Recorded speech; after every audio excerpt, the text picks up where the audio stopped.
Okay, I lost my mouse pointer there a little. Hello, everyone. Thanks a lot, Angela, again.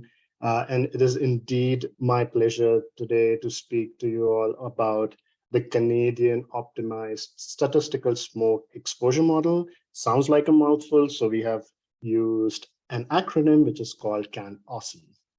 So as Angela began with the land acknowledgement, I would like to personally begin by acknowledging the land on which I work, play, and live. That is the traditional, ancestral, and unceded territory of the Coast Salish peoples, including the territories of the Musqueam, Squamish, and Tsleil-Waututh nations. Here's an outline of the things that I'd like to go over today. I'll provide a brief background of the study and the study domain that we are looking at, followed by an overview of the methodology that we have developed, and then talk about the modeling results, the machine learning results, and a couple of case studies and where these CanOSSEM estimates have been applied. So to begin with, the first question that arises in our mind would be, what is biomass smoke? And it is a complex mixture of gases and particles, which is resulting from the combustion of different types of fuels.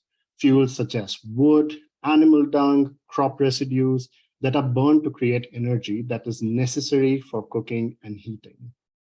Here on the left side, you see residential wood burning, which we would see more so often in the winter months, or which is used for cooking. And on the right side, something that we are very well aware of, the wildfires that we are basically having a lot in the recent few days, and slash burning or pile burning. So here's a contrast of one view that you all might know about if you're at UBC, the contrast of a clear day at UBC Rose Garden versus a smoky day as a result of wildfire smoke. Out of all the ambient air pollutants, PM 2.5, or the fine particulate matter, is most elevated by biomass smoke. And it is also one of those air pollutants that is routinely monitored. The biomass smoke is highly unpredictable. For example, let's say if we want to talk about traffic-related PM 2.5, we would know that you would see, peaks of concentration during rush hour, but not so much during the entire day. Whereas biomass smoke is highly unpredictable and very dynamic. What makes PM 2.5 dangerous and very, very detrimental to human health is just the sheer size of it. It is about 20 times smaller than the thickness of a human hair. We are talking in terms of diameter of particles being equal to or less than 2.5 micrometers. Before we move forward, I want to guess what you guys are using for monitoring your local air quality. So this is the very first question for you.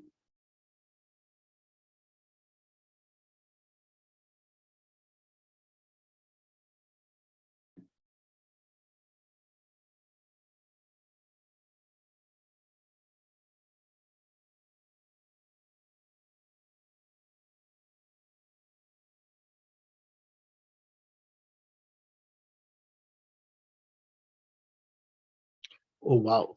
Perfect. That is quite the spread. I see about 10 people out of 31 do not monitor the air quality. A lot of people are using the Weather Canada app. About 23% are using the AQHI.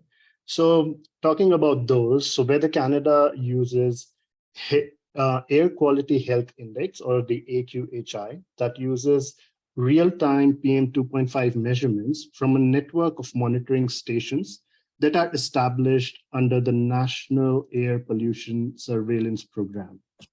So this is what that network kind of looks like. There are over 300 air quality monitoring stations that are established from coast to coast. You have them in the north, you have them in the east and the west, everywhere basically. And these are spread across rural and urban areas and measure air pollutants such as nitrogen oxides, ozone, and most importantly, in our case, the fine particulate matter. Wildfire smoke leads to one of the worst air qualities that Canadians would experience during their lifetime. And the saddest thing is, such exposures are not only increasing in frequency, but also in the intensity and duration. Here is a picture on the top, which shows crowds gathered, and I was probably one of them who had gathered there to watch the celebration of lights at English Bay Beach during the August 2017 wildfire season. It should be noted that at that time, 2017 was called the basically the worst wildfire season on record, and that record existed until 2017, only soon to be replaced by 2018 wildfire season, making it the worst season on record when wildfire smoke covered the entire province in a thick blanket of smoke. There were over 2,100 fires reported and over 1.35 million hectares of forests were burned at that time. This is in comparison to 2017 when 1.2 million hectares were burned. So it's just to say these exposures are only going to increase in frequency, intensity, and duration moving forward. And we were just having a very light conversation in the beginning. Given the dry conditions, we might see these events happening more often than we expect. So here I come to the second poll questions. I would really like to know, how far do you think wildfire smoke can travel?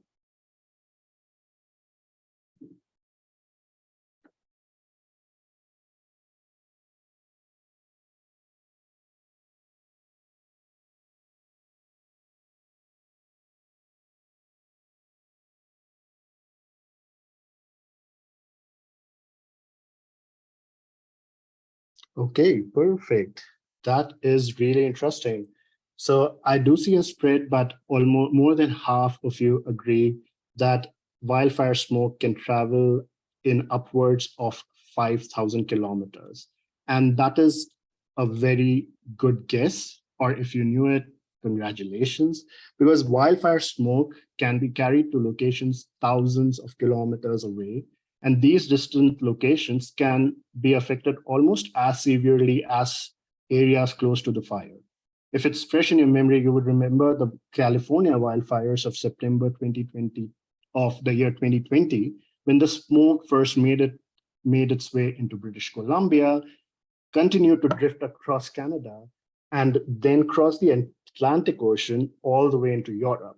And this picture is from Copernicus and the European Space Agency, because they were really surprised of how far the wildfire smoke infiltrated, basically. When we talk about smoke prediction systems, we do have two prediction systems right now in effect, right now, which are being used. The first one is Firework, which is an air quality prediction system that incorporates emissions from wildfires. The system runs twice daily, and it can predict basically how the wildfire smoke will move in the next 72 hours. On the other hand, you have Blue Sky Canada. That is, again, a smoke forecasting system operating out of UBC. And it's a web-based forecast product available to the public. And the only thing is this runs between the wildfire season, that is from April to September. So as Angela introduced me, I would be very happy to say how Angela was the one who laid down the groundwork of establishing BC OSSEM, that is the British Columbia Optimized Statistical Smoke Exposure Model. And this was one of the strongest motivations for our project to expand it to entire Canada. And exposure estimates derived from fusing Firework and Blue Sky forecast models with that of BC OSSEM estimates were very strongly correlated with both measured concentrations and health outcomes. So that is where the entire story began. But we would always ask ourselves, why do we really need a smoke exposure model? The very first reason for that, it is extremely challenging and expensive to create ground monitoring stations everywhere. Second, the fine particles in the smoke can be a serious risk to public health, and many populations are repeatedly exposed to smoke. during the wildfire season, as well as the residential wood heating season. Hence, it is important to study both the short and the long-term effect of smoke exposure. Third, given the dynamic nature of air pollution from biomass, daily or hourly models are required to capture the spatiotemporal variability, in contrast to traffic or industrial patterns, where you can use either an annual or a seasonal or monthly model. And fourth, we knew BC OEHSM that has been operationalized for public health surveillance since year 2012. And PM 2.5 estimates from the model have been successfully used to analyze health outcomes and inform decisions. So let me introduce you to the Canadian Optimized Statistical Smoke Exposure Model, or in short, CanOSSEM. So we have developed a statistical model that predicts daily mean PM 2.5 concentration across all populated regions of Canada at a 5 kilometer by 5 kilometer spatial resolution for a 10-year period between 2010 and 2019. The model itself integrates data from multiple sources, including remote sensing imagery, meteorological parameters, and I'll be talking more about the variables and the parameters that we have used for the model at a later stage. Talking about the study domain, which is Canada, as we know, it has been developed at a national scale, and it's the second largest country by landmass, and a third of the area in Canada is covered by forests. In addition to that, about 29,000 square kilometers of forests were burned in over 60,000 wildfire incidents between 2010 and 2019. That is roughly about 6,000 wildfires per year, at least. So this is, again, the pictorial depiction of the study domain. So this here in pink, we have the spatial grid that's covering the entire study domain. So we have used the gridded population of the world data that is produced by NASA's CDAC, that's the Socioeconomic Data and Application Center, to filter those locations where at least 2 or more people reside. And these raster cells have been shown in gray color in this figure. And this was a very, very important data reduction step. It reduced the number of raster cells from 970,000 to 131,000. That's roughly about 86% reduction, because you don't want to create a model that's using anyway a lot of data and then making predictions in locations where no one even lives. So you can't really measure the exposure that well. And then on the blue dots here that you see are, again, all of those national air pollution surveillance monitoring stations that are across Canada. So this is what our study domain looked like. You would see a couple of states in the US were also covered, but that is kind of out of scope for this talk. So I'm not going to focus on that. Let's talk a little bit about the variables that we have used for developing this model. So for our response variable, hourly PM 2.5 measurements were obtained for each of the 3,652 days during the 2010 to 2019 period, and were then averaged to 24 hours. Then we used the daily smoke plumes that were retrieved from the hazard mapping system, fire and smoke product, which are basically hand-drawn by expert satellite image analysts at the US National Oceanic and Atmospheric Administration, or NOAA. And grid cells that were covered by smoke plume were assigned a value of 1 if there was basically a smoke plume present, or it was assigned 0. Moving further, we were the locations of the fires detected by MODIS, that's the satellite system, and their fire radiative power, the FRP, were obtained using the NASA FIRMS, that's a mouthful, which is basically the Fire Information for Resource Management System. And we computed daily summed FRP values for each of the raster cells and assigned those values to in the surrounding 100-kilometer grid cells. AOD, or the aerosol optical depth, quantifies light extinction in atmospheric column by the aerosol particles such as dust, smoke, and pollution. We obtained these measurements at a 3 kilometer by 3 kilometer resolution. We extracted the estimated column mass. And in addition to that, the aerosol optical thickness at different wavelengths, such as 470 nanometers, 2110 nanometers, and so on and so forth. Furthermore, this was a known fact that ambient PM 2.5 varies between seasons. And our objective was to identify patterns of prolonged biomass smoke exposure. Hence, we created a season variable using the National Research Council's season standards, which are determined by the movement of the sun in the sky. In addition to these, we also used 19 hourly meteorological variables that were extracted from MERA, that are the modern era retrospective analysis for research and applications.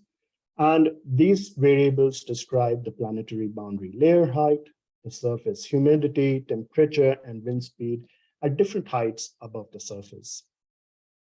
For all variables, again, 24-hour mean was calculated for every grid cells. And with all of the data extracted and processed, we ended up with approximately 481 million data rows across 28 variables for 3,652 days. So it was basically a really gigantic data set in itself. And now let's move on to the modeling data set generation. So data rows containing any missing or duplicated values were removed. And if there was a single missing value in a complete data row, we kind of dropped all of those data rows. And this process left us with only 17.89 million data rows, which is denoted here by C100%. And these were across the 28 variables, including the response variable and 27 potential predictor variables. This represented roughly about 3.5% of all of the data that we had extracted.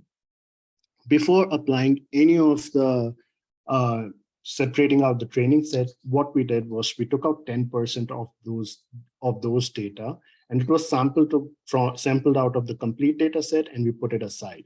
So this is our P10% or the prediction set. And then we used a weighted sampling without replacement technique to get more samples of higher PM 2.5 concentrations, therefore basically optimizing it for more smoke when we had higher PM 2.5 concentrations. So the daily mean PM 2.5 observations that we had were kind of right skewed with a much higher frequency of lower concentrations across the 10-year period. So for that, we assigned a random weight between 0 and 1 to each of the data rows, and then we multiplied it by the daily mean PM 2.5 to achieve randomly weighted concentrations.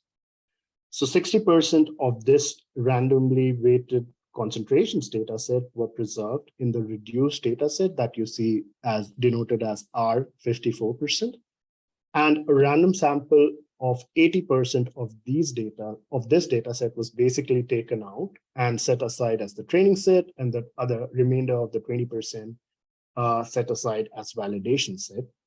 We wanted to make sure that we do not have too much of an overlap or we have some data leakage into any of these data sets. Hence, we had to kind of keep everything very well separated.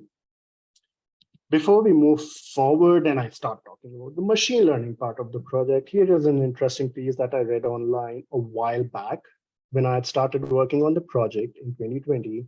And if any one of you has worked on any data projects, you know this for sure that 80% of machine learning is cleaning the data and the other remainder 20% is complaining about cleaning this data.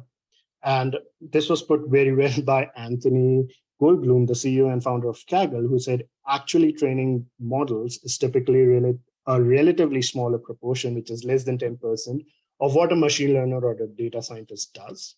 And I would totally agree with that statement.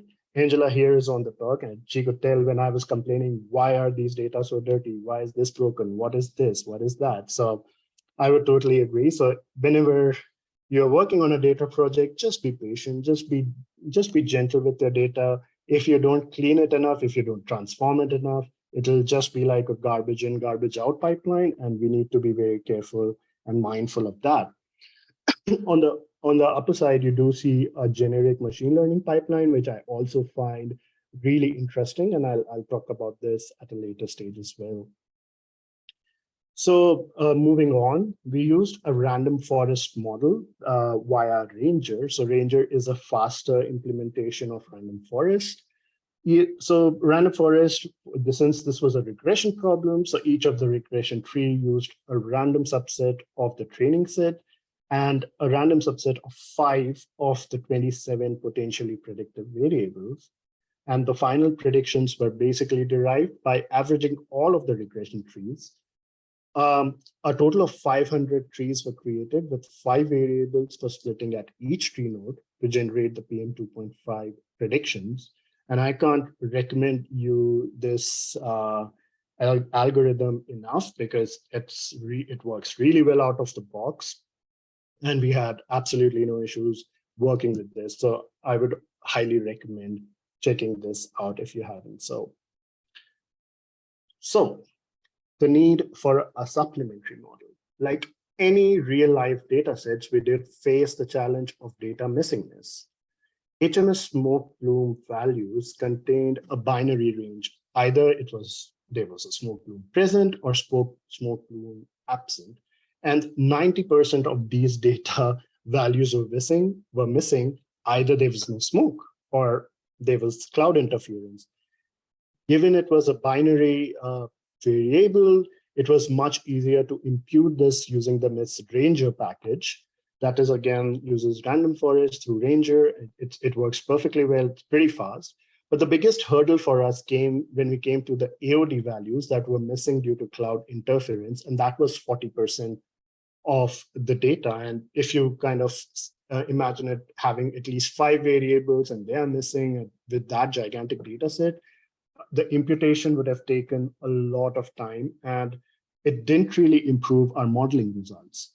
So what we instead did, we did train a supplementary model called secondary CanOSSEM, which was trained without the AOD data. All other parameters that we used for model training were the same 500 trees, same trying for at least 5 variables at each of the node splits. So hence we ended up training a supplementary model and we called it secondary CanOSSEM.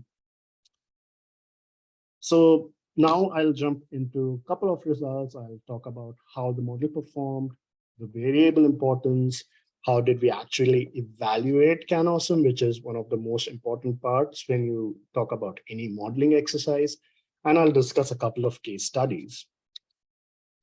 So we use the following 4 metrics on the left side of the table. You can see the standard mean absolute error, mean squared error, and the root mean squared error. Additionally, we also considered what percentage of the data set was within an absolute 5 range of the predicted minus observed PM2.5. So basically, if it was actually within a range of plus minus 5 of what was predicted and what was observed. So as you can see, the model performed really, really well. So 97 and 98% of the validation set PM2.5 predictions were within an absolute difference of plus minus 5 from the observed PM2.5, which was true for primary CanOSSEM and secondary CanOSSEM. We also got an RMSE of 2.96 micrograms per cubic meter and 2.73 in terms of secondary CanOSSEM when we look at the prediction set that the model had not seen before. Similarly, and if you look at what was happening in terms of what percentage of data set was again within the plus minus 5, it's 96% in terms for the prediction set for the primary CanOSSEM and similar statistics for secondary CanOSSEM. So things were looking good, things were working well. When we look, we also observed a positive correlation of about 0.96 between the observed daily mean and predicted daily mean PM2.5. So on the x-axis, you have the observed values, and on the left, on the y-axis, you have the predicted daily mean values. However, we did see some outliers when the PM2.5 concentrations were in excess of 1,000 micrograms per cubic meter. And I'll talk about that as well when we discuss more results. So for computing the variable importance, we use the permutation mode when we were generating the model itself. And notably so, the top 6 variables that you see represent all different data sources that were basically kind of showing the importance of using, like basically it was like a confluence of multiple factors that result in high PM2.5 concentrations. And this was for primary CanOSSEM when we were using the aerosol optical depth. However, when we switch into secondary CanOSSEM, now you see all of the AOD data are out. So with the absence of AOD data, surface humidity and temperature became the 2 most important variables, which were followed by other meteorological parameters such as 10-meter northward wind or the surface northward wind that still appeared in the top 10. And we did see the smoke plumes and the FRP daily sum were still considered in the top 10. And these were kind of consistent when we compared this against with primary CanOSSEM variable importance. Overall, CanOSSEM performed well. This is a representation of the performance for primary CanOSSEM. Here on the y-axis is the difference between the predicted daily mean PM2.5 and observed PM2.5 concentrations that have been colored by different seasons. And on the x-axis, you have the study period time series. The more of these points, those points are basically concentrated close to the 0 line, which is shown by the blue dash. It would highlight less of a difference between the predicted and observed concentration. However, really smoky conditions are the outliers for us, and they could not be accurately quantified at this time. And this includes the Fort McMurray interface fire of May 2016, and then the wildfires in British Columbia itself in 2017 and 2018. Looking at secondary CanOSSEM, we see the similar trend when extremely smoky conditions were not very accurately quantified, and we had either overestimations, or in the case of secondary CanOSSEM, when we investigated further, there were a lot of underestimations when the model was not able to keep up with the concentrations that it could see. For the evaluation of CanOSSEM, we used 3 different techniques. The first one being a 10-fold cross-validation, followed by leave one region out cross-validation and leave one year out cross-validation. So K-fold cross-validation is a process to estimate the skill of the model on new data, the data which the model has not seen yet. So in a K-fold CV technique, the training set is split into K subsets, and K minus 1 subsets are then used to train the model. And then it's basically tested on the remainder of the subset that was not used for training. And this process is repeated 10 times in this case when the value of K we had was 10. And we obtained an RMSE of about 2.98 for the primary CanOSSEM and 2.50 for secondary CanOSSEM. So this kind of affirmed that our model was able to do well with unseen data. So here I've shared the results for the primary CanOSSEM since it's our principal model to examine how well our model has performed within different spatial regions of Canada. We assigned one of the 5 regions to each of the grid cells in modeling. And then we trained 5 different models with the training set, withholding 1 region from each model. And then we made predictions for the withheld region in the prediction set. So let's say grid cells lying in Ontario and Quebec were labeled as Eastern region, Alberta, Manitoba, Saskatchewan made up the prairies, followed by West Coast comprising only of British Columbia, and then in the northern territories of Yukon, Northwestern territories, and Nunavut made up the northern region itself. And as expected, if you look at the RMSE values for prairies and West Coast, which is basically, these are the two regions which are more prone to wildfires, you see a huge jump in the RMSE as compared to the primary CanOSSEM when we were including all of the regions. You basically see about 5 to 7 times of a jump in those values. So here is the Fort McMurray interface fire of May 2016. And this pictograph basically shows that the wildfires grew at an alarmingly high rate. And this was happening in May of 2016.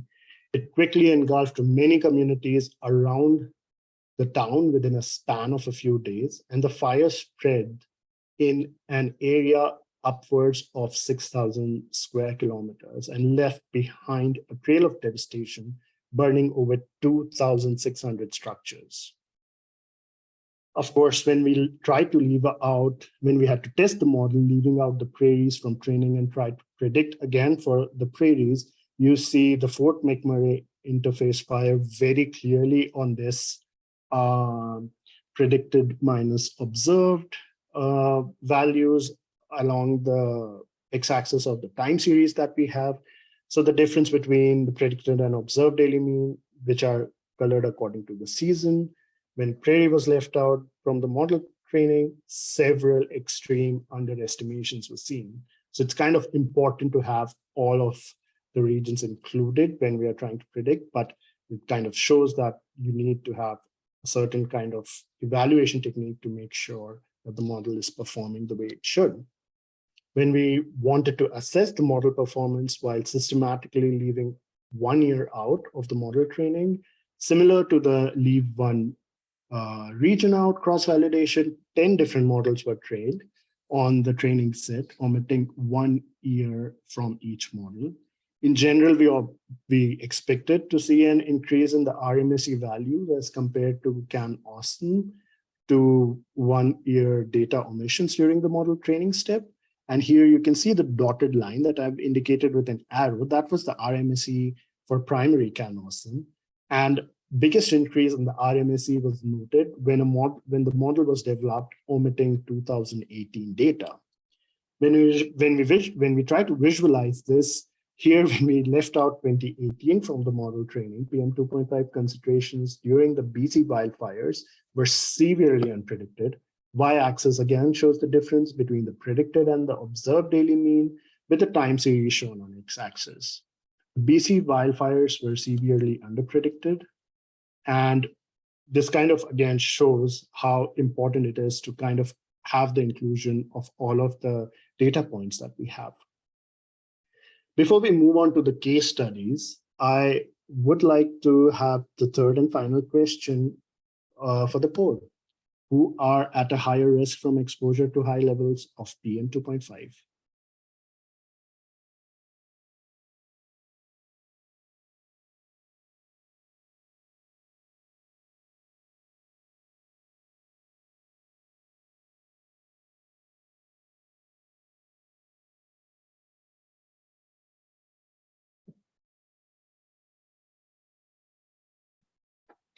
Okay, so 92% of the people have said all of the above. And keeping that in mind, let's move on to the next slide, where we know PM2.5 can negatively impact human health.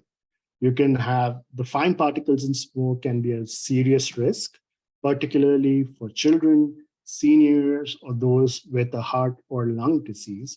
And there have been multiple studies that have found association between short-term exposure with mortality as well. Long-term exposure can worsen respiratory conditions such as asthma and COPD. Furthermore, a bad wildfire season can lead to a bad flu season and all other respiratory ailments. Recent studies have also suggested that PM 2.5 can in fact impact the cognitive performance. And keeping these effects in mind, now let's look at the two case studies. So the first case study is at a location very close to a wildfire event, and the second one talks about biomass smoke problem in the winter months. At the end of July, so on July 31st and August 1st, about more than 70,000 lightning strikes lit up the province of British Columbia. And in the next 12 days, the BC Wildfire Service was responding to nearly 400 new fires. Burns Lake is a village in the Northwest Fire Center of British Columbia, where evacuations were ordered during the 2018 wildfire season. And this is a region in very close proximity of the wildfires burning in August of 2018. Here we have the CanOSSEM predicted PM 2.5 on the y-axis, which is colored according to which model generated those predictions. And the black line on top represents the naps observed. So basically the measured daily mean PM 2.5. This graph basically shows a period between December 2017 through December 2018. The sharp peak that you see, which basically I had to modify the graph in order to include those values, otherwise everything appeared super small, was seen for August 21st, 2018, when the concentration of PM 2.5 went over 800 cubic grams per meter cube. And this was completely an off-putting thing. If you look at the entire study period, you don't see those peaks, but then you suddenly have one day where there was a big spike in PM 2.5 concentration. When we visualize the same day here on a map, communities such as Decker Lake along the Yellowhead Highway were severely impacted by the smoke. Towns such as Prince George would go on to have 32 days with poor air quality and AQHI values above or equal to 7. In addition to the wildfires burning in the Northwest, there were several wildfires burning in the southern interior of BC as well. And basically, this kind of made a prelude for the entire province to have very smoky conditions that lasted for a couple of days. This is a case study of biomass smoke exposure in winter months. So Valemount is a village municipality located between 3 mountain ranges, including the Canadian Rockies. And as such, the geographical location makes the village more prone to smoke getting entrapped during cold winter months. And due to residential wood burning or heating, as well as the province, which was exposed to wildfires a few months earlier, wildfires just the next summer, you had a long-term exposure that you had a peak. Again, here on the left, in the beginning of the study period, you can see you had a peak towards the end of December, towards the New Year's Eve. And then when the wildfires were burning in the northwest, the smoke infiltrated Valemount as well. So when we visualize again the same day or the same area on a map, we see this is the one for the 28th, this is for the New Year's Eve in 2017, when PM 2.5 concentrations above 120 microgram per cubic meter were seen in Valemount. And this can be attributed to residential food burning. You could also have had fireworks that went off in New Year's Eve. Moreover, this is basically to say it's not just a summer problem. It can also happen in the winter, and it will continue to affect communities, especially if you think of Valemount. You had high concentrations in winter, then you had a relatively calm period, and then you have, again, peaks of PM 2.5 concentration in the summer months. In total, we generated millions of PM 2.5 estimates for the period between 2010 and 2019. When we look at the regional differences in CanOSSEM performance, a wide range of correlation values were seen between the predicted and observed PM 2.5 concentrations for the NAP stations across the Canadian regions. So lower correlation may result from fewer PM 2.5 observations measured, or maybe the monitoring station wasn't working, or it came into being relatively new, like it's a new monitoring station, so it doesn't have enough observations.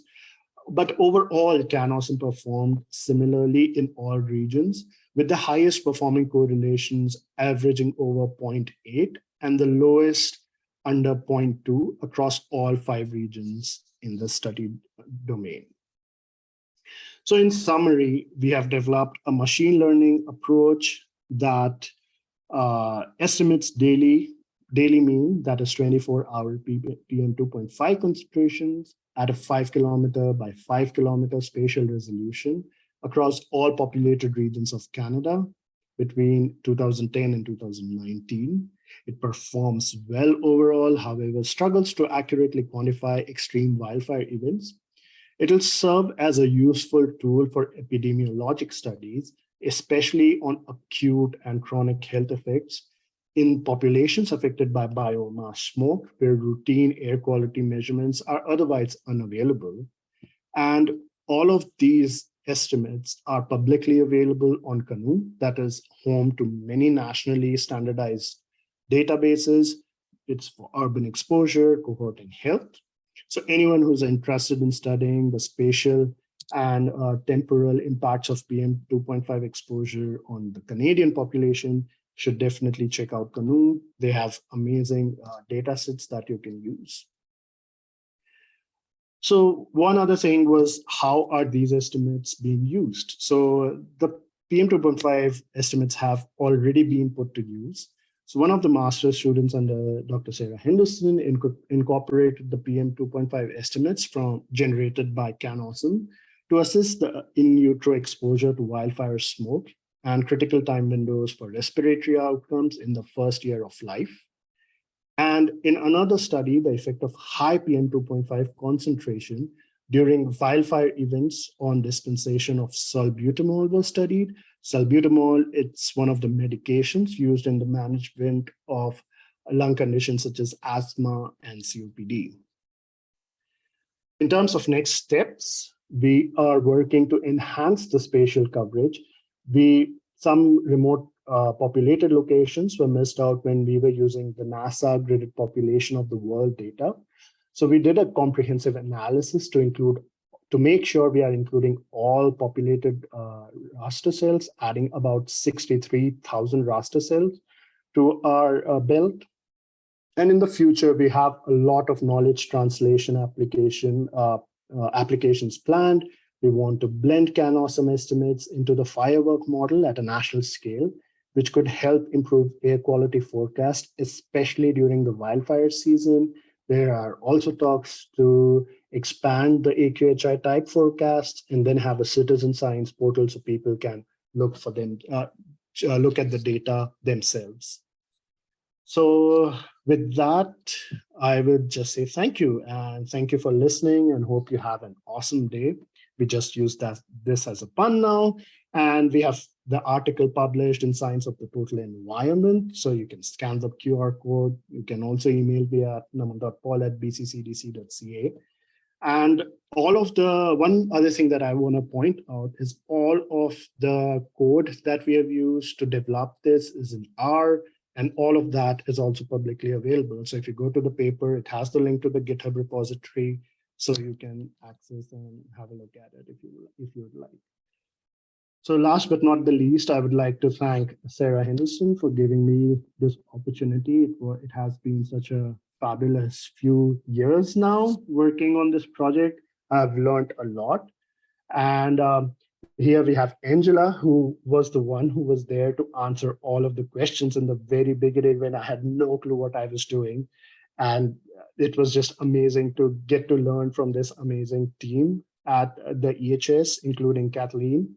And for Health Canada for supporting and basically sponsoring this entire study. We use a lot of Compute Canada resources, including from Westgrid, which is Compute Canada has now been rebranded as Digital Research Alliance of Canada. So we have used the CEDAR system that is hosted by Westgrid for using the computing facilities, and it was just a breeze. I can't imagine doing this project without the help of all of that. So with that, I'll just stop talking. Right. Thank you.